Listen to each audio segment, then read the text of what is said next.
The Labor and Immigration Minister also today hitting back at former Minister of Immigration Brent Simonet, who yesterday called for his resignation after he conferred citizenship onto a mother and her 2 children during a funeral service on Saturday.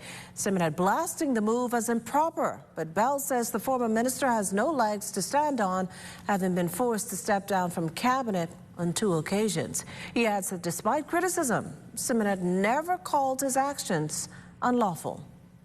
I would invite Brent Simonet to examine his own record before he could point fingers.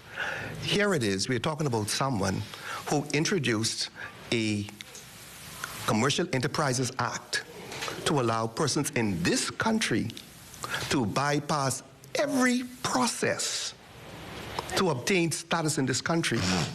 We are talking about someone who've had to resign on 2 occasions from the cabinet of the Commonwealth of the Bahamas.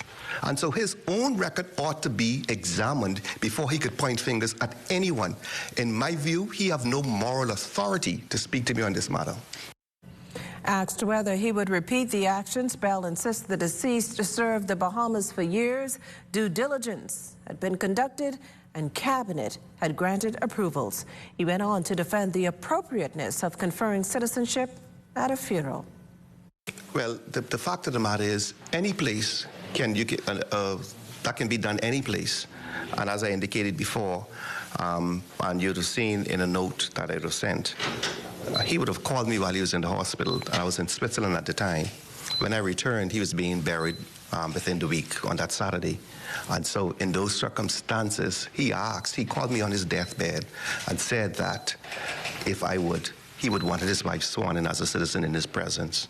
Unfortunately, he died before I got back from Switzerland.